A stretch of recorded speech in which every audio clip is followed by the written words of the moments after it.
Tururú.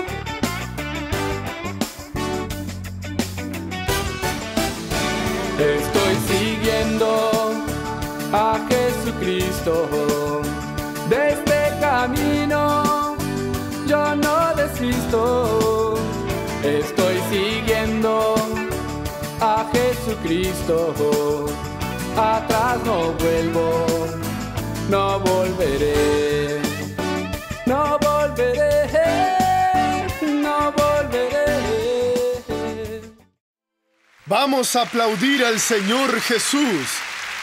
Miren, hermanos, estamos en el nombre del Señor Jesús, bajo la mano potente del Señor, que ha realizado maravillas, levantando a personas, curando, liberando, abriendo puertas. Y creo que el día de hoy esa mano también va a bendecirnos. Yo he enseñado aquí hace mucho tiempo, he insistido que tenemos que prestarle atención a lo que Dios le dice a nuestro corazón. Cuando Dios habla, Él pone su habilidad en nuestra boca. Vamos a Romanos capítulo 10, donde tenemos aquí Romanos capítulo 10, una palabra especial de Dios que quiero estudiar con usted. Cuando Dios nos da habilidad, muchas veces nosotros la perdemos por no usar lo que Dios nos da a nosotros. Creemos que es demasiado o creemos que es muy poco. Pensamos que es uno el que está inventando esa palabra y de esta manera evitamos, impedimos que el poder de Dios realice lo que quiere realizar. Romanos 10:8 dice así: pero, ¿qué dice? Cerca de ti está la palabra, en tu boca y en tu corazón. Esta es la palabra de fe que predicamos. El Evangelio, la buena noticia de lo que Jesucristo hizo. Cuando lo predicamos, no solo estamos dando informaciones útiles, necesarias, productivas para las personas, sino que estamos poniendo en la boca de las personas, en el corazón de ellas, la palabra de la fe. Esta palabra de la fe, el Señor Jesús la tenía 24 horas por día. Y tenemos que entrenar nuestro espíritu para estar más capacitados para oír de Dios y usar la palabra de la fe, porque es lo que va a realizar el prodigio, el milagro.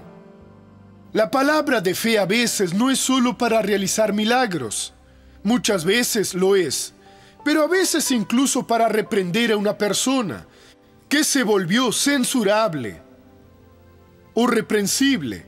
Esta persona reprendida podrá enojarse con nosotros en un momento dado, pero si estamos firmes y usamos lo que Dios nos dio en la palabra, lógico, con la dirección del Señor, esa persona podrá cambiar su comportamiento y de esa manera dejará de pagar un precio muy caro el día del arreglo de cuentas que va a haber y dejará de tener un perjuicio muy grande por toda la eternidad. Muchas veces hasta los santos de Dios cometen deslices y necesitan ser reprendidos. Tenemos en el libro de Gálatas, capítulo 2, del versículo 11 en adelante, el apóstol Pablo reprendiendo al apóstol Pedro. Aparentemente fue una osadía muy grande de Pedro, de Pablo, y él no respetó la autoridad de Pedro. Cuando Jesús estaba aquí en el mundo, eligió a 12 apóstoles, y uno de ellos fue Pedro. Pedro fue quien oyó de la boca de Jesús: tú eres Pedro, Y sobre esta roca, que no es Pedro, la piedrita, sino la revelación, edificaré mi iglesia. Y a ti te daré las llaves del reino de los cielos. Pedro fue un líder en Jerusalén. Cuando el Espíritu Santo bajó, Pedro fue quien enfrentó a las autoridades judías. Cuando curó a un paralítico en la puerta de la Hermosa junto a San Juan, pero fue Pedro el que habló. Pedro era un líder de la iglesia. Pablo se convirtió años después que Jesús se había ido al cielo.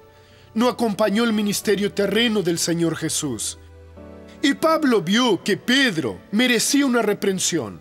Está aquí en el capítulo 2, versículo 11. Pero cuando Pedro vino a Antioquía, lo reprendí cara a cara, porque era de condenar. Pues antes que llegaran algunos de parte de Jacobo, comía con los gentiles, pero después que llegaron, se retraía y se apartaba, porque tenía miedo de los de la circuncisión. Y en su simulación participaban también los otros judíos, de tal manera que aún Bernabé fue también arrastrado por la hipocresía de ellos. Pero cuando vi que no andaban rectamente, conforme a la verdad del Evangelio, dije a Pedro delante de todos: si tú, siendo judío, vives con los gentiles y no como judío, ¿por qué obligas a los gentiles a judaizar? Entonces, en ese momento, la palabra de la fe que Pablo recibió y percibió era para reprender a Pedro. Él podía haber hecho lo que a veces yo hago y usted hace. Esta persona es una persona importante. Esa persona es un pastor. Esa persona me ayuda. Es mi empleador. Y por ahí sigue. Y nosotros entonces dejamos de decir lo que Dios nos mandó decir. Vamos a ser responsables. La palabra de la fe es para que sea usada, dicha, para que usted determine en el instante, para que reprenda, para exhortar, para lo que Dios se la dio. Pedro estaba actuando mal, no era correcto. Pablo podría haber dicho: este hombre está antes que yo, es líder en Jerusalén. Tal vez más tarde lo llamo en privado y hablo con él. No, tenía que ser de inmediato esa reprensión. Una persona cuando está en la carne, cuando está entregada al pecado, cuando está dominada por el error, acostumbra sublevarse contra la persona que la reprende. ¿Quién se piensa que es usted? Soy un siervo de Dios. Es la mayor calificación que una persona puede tener. Si usted me ve actuando como no debería actuar, usted debe reprenderme. Doctor, con debido respeto, no es de esa manera que los hijos de Dios actúan. Y cuando usted habla dirigido por Dios, no por una mente enferma, usted sintió la palabra de la fe, usted habla y Dios acompaña ese ministerio suyo. Y la persona siente el impacto, no de su palabra, sino de la verdad de la palabra de Dios, de la palabra de la fe. Y si es de Dios, va a ser como el salmista dijo en el Salmo 143. Si no es de Dios, 139. ¿Cuál es este? 141, versículo 5, listo. En la tercera acerté. Traté con 3 tiros y acerté en el tercero. Este es un salmo de David. David dice así: que el justo me castigue, el que es practicante de la palabra, y me reprenda, será un favor. Pero que bálsamo de impíos no unja mi cabeza, pues mi oración será continuamente contra sus maldades. Y una palabra dada, en el momento exacto que Dios la pone en su boca, puede salvar a una persona de un error muy grande. Ya conté aquí una vez. Es bueno repetirlo porque son lecciones importantes. Al inicio de mi ministerio, yo estaba siendo usado por Dios bastante y surgió una oportunidad de otro trabajo pequeño y a mí me gustaba tomar trabajos pequeños. Y en la reunión de pastores yo dije, yo lo cambio. Pongan a otro en este trabajo aquí que ya está edificado. Y yo voy a ese trabajo. Pero en mi corazón, algo muy malo ocurrió. Yo había dado la sangre allí. Y yo hice una cosa mala. Empecé a hablar con la gente cómo fue el trabajo, que yo iba a otro trabajo, esperando que alguien se levantara. No, doctor, no vaya. Miren qué cosa seria, eso ocurrió conmigo. Y cuando estaba hablando, diciendo esas cosas para motivar a la gente, una señora se levantó. Doctor, es bueno que se vaya de verdad. Miren qué bonita palabra. Usted fue usado aquí por Dios, pero allí están necesitándolo a usted. Dios va a mandar otro aquí para nosotros. Dios habló, hermano, muchas gracias, pero fue una bofetada que me dio. Y si ella se hubiera cobardado, tal vez yo hubiera cometido un gran error. He impedido que Dios me bendijera más. Allí no podía quedarme más, porque fue una decisión, fue un consenso nuestro, voluntad de Dios, pero debo reconocerlo, fui malo ese día conmigo y con el Señor Dios, con la gente de allí y con toda la gente que necesitaba mi ministerio allá. Y Pablo, aquí cuando vio, reprendió a Pedro. Pedro, ¿qué es eso? Eres judío como nosotros.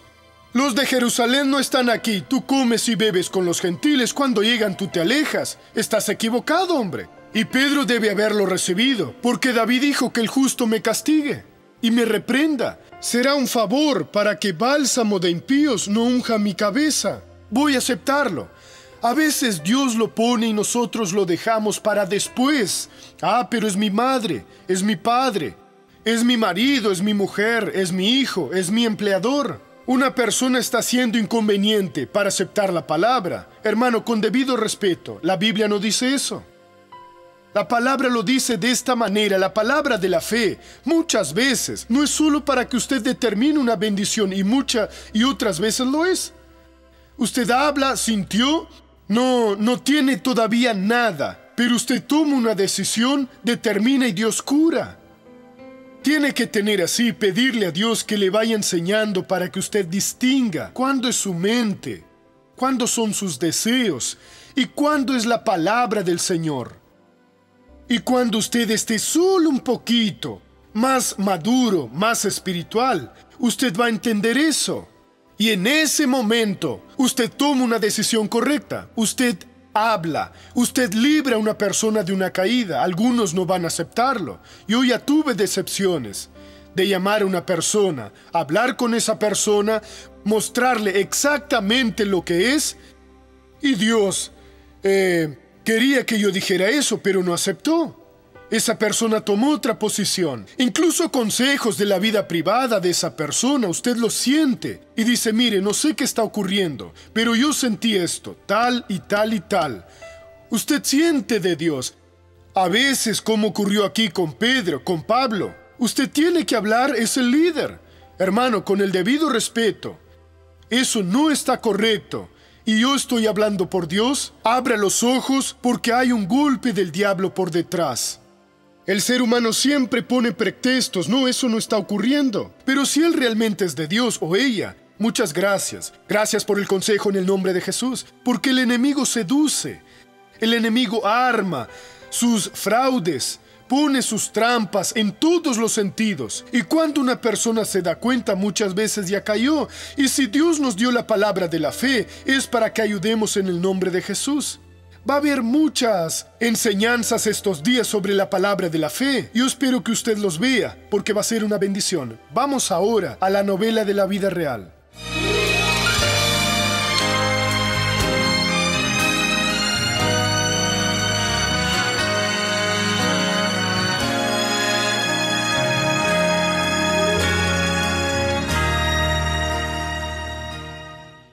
María José sufrió muchos años de depresión.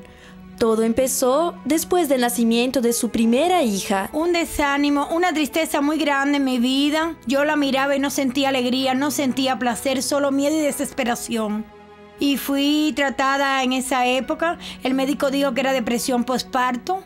Mejoró la intensidad de la depresión, pero se quedó alojado en mí un estado depresivo. No tenía ganas ni ánimo de hacer nada. María José tuvo 5 hijos más. Llegó un momento en que ella no tenía más fuerzas para cuidar a su familia a causa de la depresión. A cada nacimiento se agravaba, se solidificaba dentro de mí hasta llegar a transformarse en un estado permanente de depresión. Yo hasta llegué a pensar, decía, creo que está fingiendo una cosa que inventaba, ¿no? Mi mayor miedo era vivir. Yo tenía miedo de estar viva. Cuando me iba a acostar le pedía a Dios ya no despertar. Y cuando me despertaba pensaba, un día más que voy a tener que soportar. Pasamos por muchas religiones. Cada vez peor, mi esposa estaba muy debilitada. El marido se fue a Japón en busca de una mejor vida para la familia. María José se quedó sola con sus hijos. Su estado empeoró. Ni siquiera conseguía alimentarse. Me desequilibré totalmente, caí en la cama, no conseguía ni siquiera estar de pie. Mis hijos se peleaban, en esa época solos, sin una madre y sin un padre. Fue una situación tan complicada para mí que entré en desesperación. Hice una oración silenciosa a Dios, pidiéndome que me mostrara, fuera el quien fuera. Yo ya no sabía más ni quién era Dios, pero quería hablar con el Dios que me puso y usé ese término en este fraude de vida. Que me dijera lo que quería, yo hiciera y lo haría. Fue cuando ocurrió un hecho que lo considero sobrenatural, que alguien tocó el timbre de mi casa 5 minutos después de haber hecho la oración. Mi madre fue a abrir. Al principio ella no quería abrir porque era un hombre mal vestido, sucio, y ella le dio un poco de miedo. Después de un rato ella volvió pálida y me dijo, hija, ocurrió una cosa muy extraña. Ese hombre vino y diciendo, Jesús me mandó a venir aquí a decirle a su hija que él quiere que ella ande por los caminos de Dios y que si usted me lo permite voy a hacer una oración por ella y él va a sacarla de la cama y allí solo va a ir para dormir. Y fue exactamente lo que empezó a ocurrir en mi vida, una transformación, un cambio. Al otro día yo estaba de pie. Al mismo tiempo varias personas empezaron a venir a hablarme de Jesús. María José empezó a ir a la iglesia y fue restaurada por el poder de Dios. La impresión que tuve muy clara fue que todo lo que viví durante esos 15 años había sido un sueño del cual me había despertado. La salud porque ella estaba muy debilitada y esa alegría que va, ¿no? Que va volviendo de verdad. La historia no termina aquí. María José quería realizar el sueño de la casa propia. Condiciones financieras nosotros nunca tuvimos. No sé si porque habíamos tenido muchos hijos, los gastos eran muy grandes para cuidar a todos los niños. Yo nunca pensé que iba a comprar una casa. Eso estaba descartado. Yo fui hasta Japón y no conseguí. No, iba a ser difícil. De repente, un día yo estaba viendo el programa del doctor por la televisión. Sentí el llamado para asociarme. María José tenía $1,000 exactamente para pagar la primera cuota de su casa, pero tenía una estrategia para negociar con los propietarios. Mire, yo tengo una parte del dinero y la otra parte mi padre va a dármela. Solo que no era mi padre terrenal, sino mi padre del cielo. Y así fue, hasta que encontré esta casa. Le hice la propuesta al propietario de la casa de pagarle la mitad del valor que él me pedía. Y la otra mitad de la casa yo quería que la hiciera en cuotas iguales, sin cobrar intereses.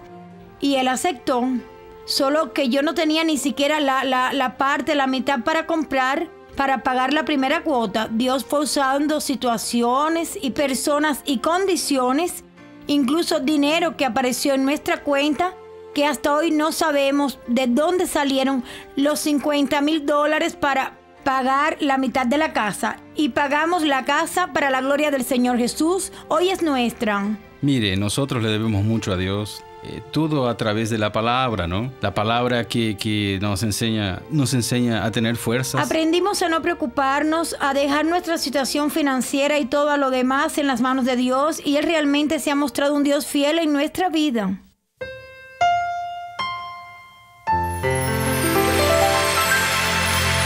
Sin comentarios, ¿no, hermanos? Solo alabando a Dios porque es Él el que hace las cosas. Ahora imagínese ese mensajero. No, Dios no quiere. Es mi cabeza. ¿Cómo voy a meterme en la vida de otra persona? Cuando Dios le da la palabra de la fe, úsela. Y Dios seguramente hace eso para el bien de esa persona y para su bien. No lo deje para después. Mire, tengo un recado para usted. El recado es ese, ese y ese. No lo entendí. Ore que Dios se lo muestra. Ahora, si el recado es completo, usted lo da. Si él se hubiera negado, María José aún estaría en la cama, o tal vez ya hubiera partido con esa depresión. El diablo tiene varios lazos para atar a las personas, y Dios tiene varias maneras de liberarnos. El enemigo, seguramente si actuamos bajo la palabra, él no aguantará, él no soportará la acción de esa persona que es de Dios. Vamos ahora a la primera pregunta.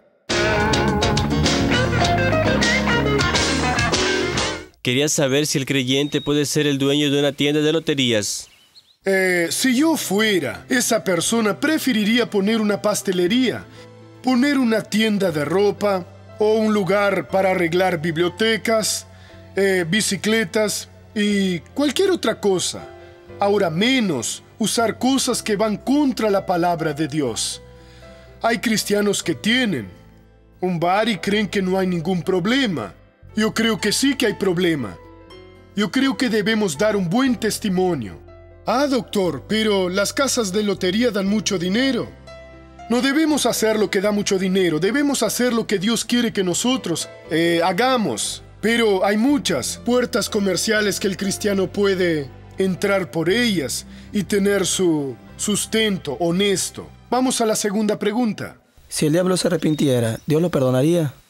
Hermanos, son preguntas que no se deben hacer, porque ese caso es muy serio.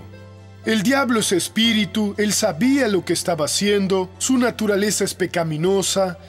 No tenemos ni que pensar esos casos. La Biblia dice que no hay salvación para él. Aceptemos el hecho. Dejemos las cosas espirituales con Dios y no pensemos en esas cosas más allá de nuestra capacidad, porque así el enemigo entra fácilmente y pone alguna revelación dentro de nosotros. Tenemos que estar unidos a Dios. La Biblia no dice lo que ocurre con las personas que son de Dios y con las que no son de Dios. ¿Qué más necesito saber? En Deuteronomio 29:29 hay una prohibición. Las cosas secretas pertenecen a Jehová. No quieras saber, y mucho menos del demonio, que es mentiroso, es el padre de la mentira. Nunca se afirmó en la verdad. Voy a hacer doctrina con revelación del demonio, pero ni en broma. Pero hay gente que lo hace, hermanos. No, porque el demonio lo dijo. El demonio habla y usted ni le da importancia. Es mentiroso, padre de mentira, y no vale nada. Entonces cosas como la que el muchacho preguntó no tienen respuesta. No quiero saber eso. Prefiero saber las cosas simples que Dios nos dio. Esas van a asegurarme la felicidad eterna. Vamos ahora a abrir el corazón.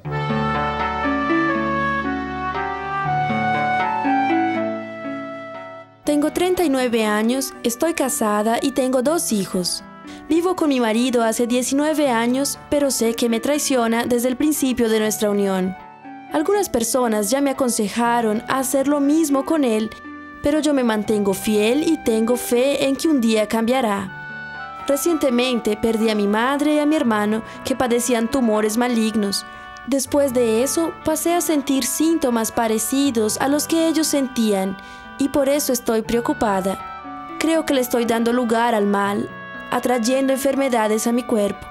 Los médicos dicen que estoy bien de salud, pero los síntomas continúan. Sé que todo eso es psicológico y que una mujer de Dios no debe actuar así, pero no sé qué hacer.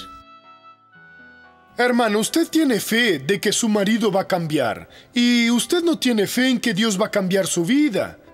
¿Qué fue lo que dije hoy de la palabra de la fe? Esa palabra viene a nuestro corazón, A nuestra boca, o sea, a nuestra disposición, es solo pronunciar cuando oímos el Evangelio. Tal vez usted sea alguien que oye mucho la predicación, pero escucha muy poco. Hay gente que oye, le gusta, llora. Oh, yo no me pierdo el show de la fe, doctor, pero no escucha lo que Dios está diciendo. No toma una actitud y solo va cayendo en la vida y sufriendo. Vamos a empezar a darle oídos, a darle atención a lo que Dios dice. Estamos comiendo mucho, pero alimentándonos muy poco. Puede comer menos, pero lo que coma, que Dios le dé, agárrelo, úselo. Dios va a estar con usted en el nombre de Jesús. Vamos a ponernos de pie ahora para orar e invocar el poder de Dios. Abra su corazón. La palabra de la fe no está lejos. Usted ha oído el Evangelio. Dios le ha puesto en su corazón, en su boca, y usted tiene que usarla hoy. Vamos a entrar en la presencia de Dios entonces, orando para apropiarnos de la bendición. Padre, entramos ahora en oración y estoy seguro de que hoy tú tienes una bendición especial para tu pueblo. Y quiero que tú ahora liberes a tu pueblo para orar. En tu nombre, Padre, yo detengo todo el mal que está en las personas que nos ven en todo el país y en todo el mundo. Y digo, mal, sal de esas personas en el nombre de Jesucristo. Y aquí y ahora quiero que usted se abra delante de Dios. Quiero que la mano de Dios lo toque a usted. Quiero que usted ore ahora como usted nunca oró. Vaya liberándose ahora. Vamos a ponerle leña al fuego. El fuego no puede disminuir. El fuego tiene que quemar. Y Dios, yo te pido que les des inspiración ahora. Dale osadía a esa persona. Pon junto a ella la palabra de la fe. Oh, Dios, enséñale a esa persona a usarla ahora. Dios, unge esa vida. Hermano, la unción vendrá. Es usted el que va a hacer la oración correcta, la oración poderosa. Y cuando la palabra de la fe venga, no deje que nada lo detenga. Usted tiene el derecho de acercarse a Dios y ser bendecido ahora. Hoy no deje que nada se lo impida, porque a la hora de la fe, quiero a usted bien fuerte en la presencia del Señor Dios. Quiero que usted asuma ahora la bendición que por derecho es suya, y Dios está a su lado ahora. En el nombre del Señor Jesús de Nazaret, llegó el momento de que usted se libere, llegó el momento de que usted asuma, llegó el momento de que Dios toque su vida, Padre, en el nombre de Jesús. No volveré